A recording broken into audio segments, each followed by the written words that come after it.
Bismillah.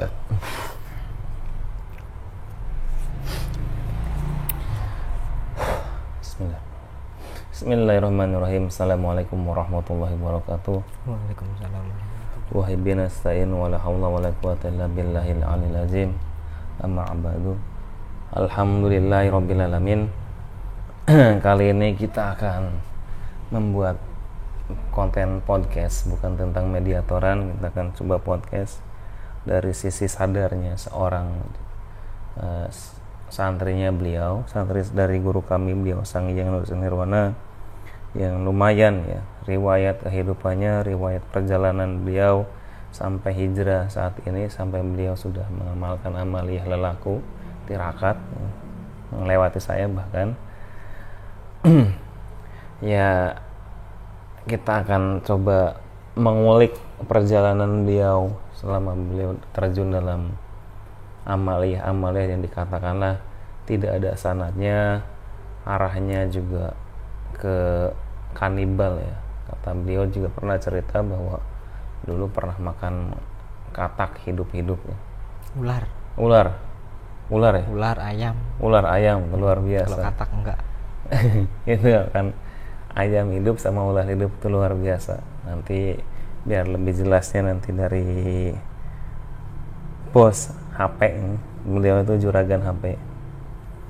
Yang ingin beli HP juga silakan nanti ke beliau, insya Allah ya harganya agak miring, nggak tahu miring nyampe jatuh apa kurang tahu. Jadi, biar beliau cerita sendiri tentang riwayat hidupnya, juga beliau silakan mengenalkan dirinya sendiri. Ini motivasi buat sahabat-sahabat santri Kedar, mungkin ada yang sedang mengamalkan amaliyah yang aneh-aneh lah. Efeknya seperti apa nanti kita tanya beliau sendiri yang bercerita. Itu efeknya ya sampai muntah darah ya. Di saat dibersihkan muntah darah karena darahnya itu udah menyatu dengan apa ya, darah yang benar-benar luar biasa kotornya, banyak jin setan siluman iblis, apalagi nyampe makan ular hidup sama ayam hidup. Nggak tahu itu ayam punya tetangga apa beli sendiri gitu. Langsung aja dari kan Om, perkenalkan namanya. Assalamualaikum warahmatullahi wabarakatuh. Waalaikumsalam warahmatullahi wabarakatuh. Ya, orang di sini nyebutnya Adi. Asalnya dari Jawa. Jawa ya, wong Jawa kabeh. Jawa ne pundi? Jauh pokoknya. Jauh. Ya, alhamdulillah itu bisa bergabung sama jamaah santri Kedar ya. Iya. Itu bisa ngerasain lebih lebih nyaman, lebih tenang. Yang kurasa itu awalnya ya menurut saya salah pergaulan, salah jalur gitu. Waktu masih dari SMP itu udah dimasukin perguruan apa gitu, masuk saja itu istilahnya tanda gabungnya itu waktu itu juga belum begitu paham banget sih, ngikut aja gitu. Itu masuk itu harus makan silet dulu. Makan silet? Itu baru masuk. Tapi itu tidak apa-apa? Nggak apa-apa. Berarti langsung isi saat itu ya? Itu gabung situ tuh kasih silet satu-satu, makan silet. Ternyata efek dari ikut gabung perguruan apa itu dulu tuh, Kolo Cokro kalau nggak salah, Kolo Cokro. Itu lebih nggak bisa kontrol diri, jadi emosian. Di sekolahan itu kerjanya cuman kelahi. Bahkan sampai di luar sekolahan pun kerjanya ya kelahi.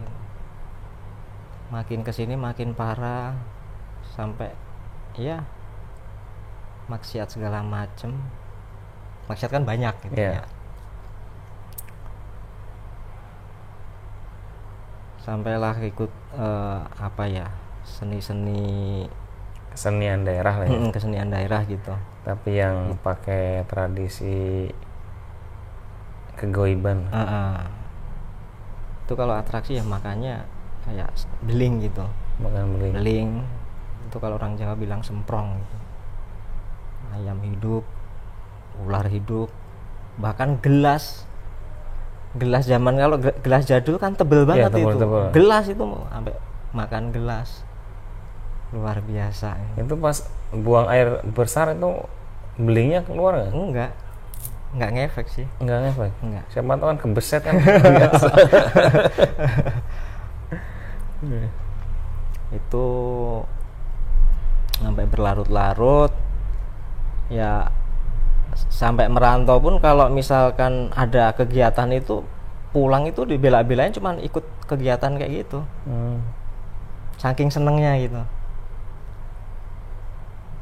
Nggak lama kelamaan ya ngerasain hidup tuh, ngerasain nggak tenang gitu.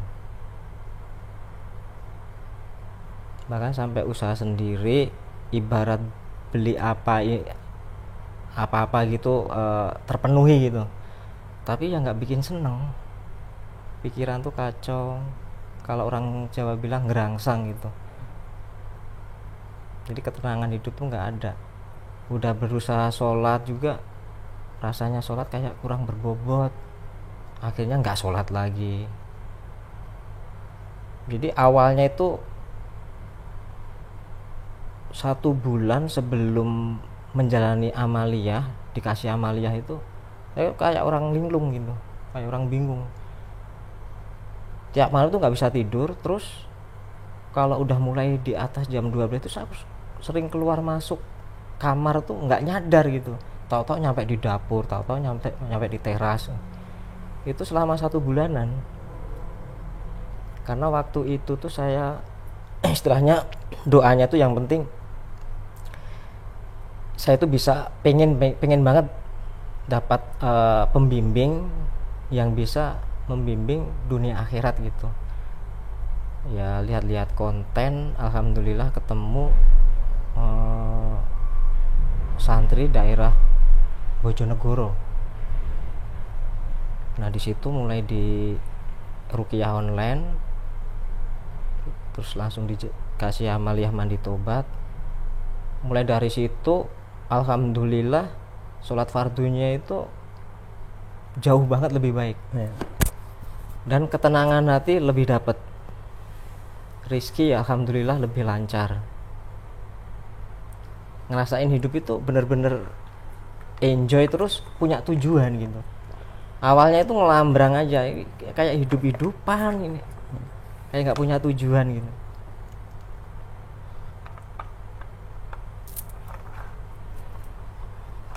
Itu pas pada saat kan mungkin dari yang lain kan ada yang di saat mengamalkan amaliyah tobat itu ada yang godanya banyak luar biasa nih. Sampean itu di saat mengamalkan amaliyah tobat, godaan ujiannya apa aja nih?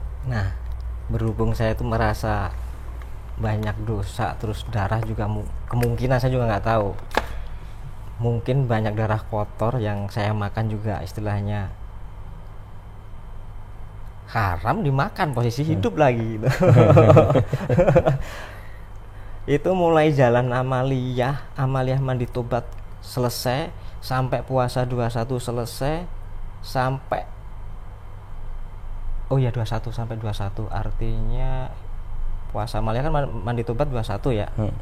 41 hari, terus zikir pondasi itu 2 bulan. Habis itu puasa 21. Nah selama ini tuh saya ngerasain sakit. Dan saya nggak pernah namanya sakit batuk atau bagian paru-paru tuh sampai seminggu aja yang kurasa itu nggak pernah gitu. Paling hitungan berapa hari sembuh. Ini sampai berbulan-bulan. Selesai puasa 21 kelar tuh baru batuk saya tuh berhenti. Dan ngerasain sakit sampai orang Jawa bilang tuh gerodok gitu, sampai muntah-muntah itu waktu pas mandi tobat. Ya tetap dijalanin,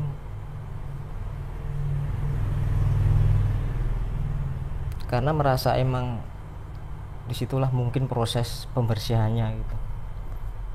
Tapi alhamdulillah sekarang udah nggak sakit-sakitan. Ya, bisa dibilang ya sakitnya di saat kita amaliyah itu amalia. Jadi buat yang lain, amalia tobat itu bukan orang-orang yang dalam tanda kutip tidak baik. Kita sendiri pun amalia tobat. Jadi bukan, itu buat umum, buat siapapun silakan kalau yang ingin amalia tobat. Itu siapapun bisa menjalankannya ya. Dan prosesnya dari Mas Adi ini kan sakit-sakitan. Mungkin dari yang lain juga kan mengalami, ada yang sakit, ada yang linu, ngeri, linu-linu lah, badan sakit-sakit. Itu sebuah proses pengelotokan energi negatif di badan yang tadinya mungkin kan jiwanya tuh udah menyambung dengan badan kita, udah nyatu dengan jiwa kita, kulitnya, darahnya, tulangnya, saraf-sarafnya udah nyambung, udah ya menyatu lah, udah bener-bener nyatu. Yang bikin sakit itu kan mereka tuh pelan-pelan dikikis, pelan-pelan dikelotokin, yang udah jadi sarafnya pelan-pelan. Nah itu kan sarafnya otomatis terluka, nanti lama-lama juga rileks kembali. Namanya orang dioperasi gimana sih kan, pasti ada bekas lukanya, cuma lukanya luka rohani, jadi badannya sakit-sakit. Tapi itu pun ya di saat sudah selesai, udah mulai sembuh, udah mulai ngelepas, itu insya Allah badan lebih enteng, pikiran lebih lebih jernih lah. Itu udah umum seperti itu.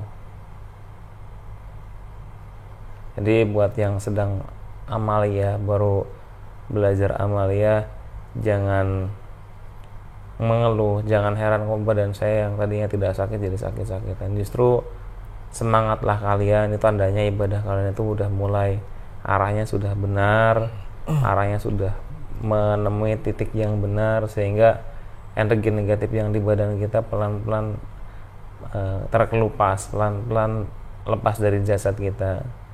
Kan enak kalau jasad kita utuh dengan jasad kita sendiri, rohani kita sendiri, bukan diboncengi oleh bangsa jin, setan, suman, iblis. Itu lebih seperti itu. Ini kan dulu waktu itu juga kita bantu ruqyah beliau, ya muntahnya darah, muntah darah, kan ngeri kan. Dan sampai beberapa kali muntah darah. Jadi yang muntah darah ya jangan kaget. Mungkin justru malah bagus kalau yang muntah darah, yang sudah nyatu dengan darahnya itu pelan, udah tandanya udah mulai dipisahkan. Jadi udah disaring, darah kotornya dipisah. Ini buat Mas Adi, ini kan banyak yang dari sahabat santri keder, baik perempuan maupun laki-laki yang baru-baru belajar amalia. Silakan bantu semangatin mereka lah. Ya seharusnya tetap semangat. Satu, amalia ini sanadnya udah jelas, nyambung ke Rasulullah.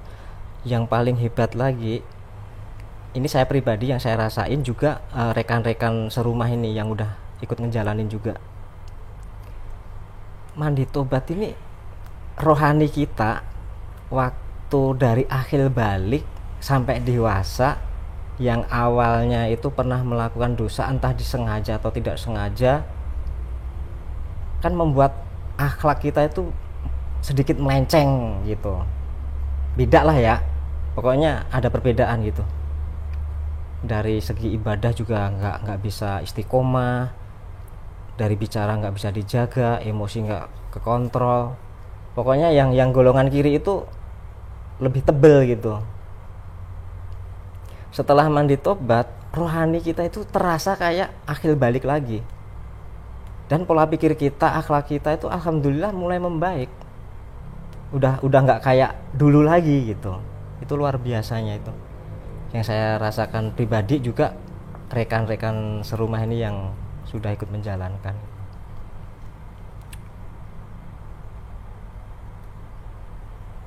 Iya, mana? Gimana lagi? Kayaknya karena saya sedikit cerita ya. Selama saya menjalankan amalia tobat ya, lebih banyak diem sebenarnya saya. Satu, emang saya posisinya orangnya pendiam. Kalau ada perlu ya seperlunya ngomong. Ditambah lagi dengan amalia seperti ini, diemnya kita itu ya, kita tidak mau ikut campur urusan orang, kita tidak mau ikut campur urusan kayak politik apapun itu masing-masing lah. Kita mah tidak ingin itu, tidak ikut-ikutan. Jadi lebih menjaga ucapan, lebih diam, lebih santai, ya relax aja. Punya uang nggak punya uang ya santai, karena rohani kita ya udah tenang, udah dapat makanan, terus juga semakin yakin sama Gusti Allah, apapun ya Allah kasih. Allah ya udah menjamin hidup kita. Cuma tetap dengan berusaha dengan ikhtiar.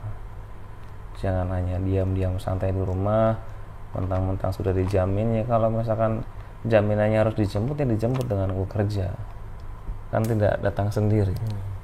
Nanti dikira sulapan. Iya. Sekarang kita mau beli sesuatu aja kan dikirim melalui paket kan harus dibeli dulu, dibayar dulu baru dikirim. Begitupun dengan Gusti Allah, dibelinya dengan apa? Dia dengan bekerja, dengan ibadah, baru Allah kirim pesanan kita apa ya? Doa kita. Ya entah yang dikirimnya dalam bentuk apa kan sesuai dengan kemampuan kita, sesuai dengan amalnya kita, sesuai dengan kebutuhan kita.